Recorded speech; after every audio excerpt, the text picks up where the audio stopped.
Oh, oh, hey, oh,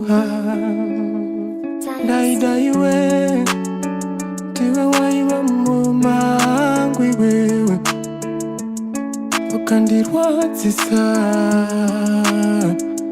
toda maitenzini, maitenzi wewe, maitenzi wewe, nodai wewe, ndinoda maitenzini, maitenzi wewe, ndinoda maitenzi wewe, chiva moyo wangu.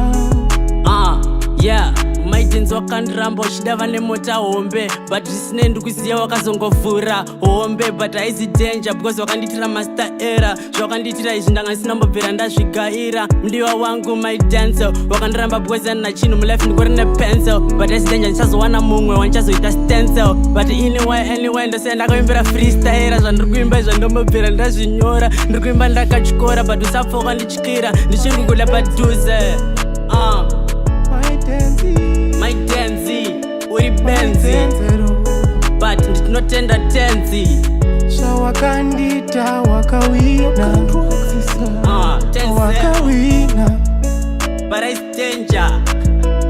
Mai Denzel, ndoita kuti initange funga zveganja, but yakandita iwewe haisi danger. Ndikuziziya kuti one day uchachinja, that's why ndoda kudzokerana newe nyange vanhu vachisasa. Please ndokumbirawo usafa wakazviuraya, because usazombogaya kuti inini ndiri mufesi wako nchangokuda. Love yedu ichadzokera pakufaya, handisi kusaya. Lawrence vaudzondera seya vanopisa uyo, vanopfira moto wemapepa, vanopfira uyo, vanopfira Mai Denzel. I still love you. Inomudakadaro ananaro ane mazi. Mai Denzel, zita rako rekuberekwa unonzi Tariro. Ndakanzotogara kwamama wako wakaenda kubudiriro, but anyway vanhu vane kamwe kamutauriro, but haizi danger. Ini ndiri kuziya zviri kuitika. Siyana navo avo vanotaurisa va yo. Music atidiwa. This is a freestyle. Okay. Oyo. Yeah. So I was the producer. Ndichita unge ndinoda kumbotsvaga airtime yekujusa. Bozi ndina kupusa. Vaiziya zvinhu zvacho rega ndimbosasa. Hanzi Mai Denzel.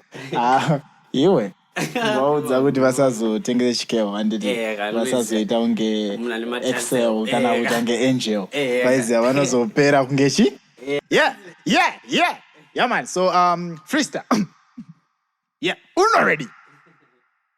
Dibe beat. Yeah. Everybody. Yeah. Warrior. Pull up. So guys, subscribe. Only Baba post. Subscribe. Warrior, pull up.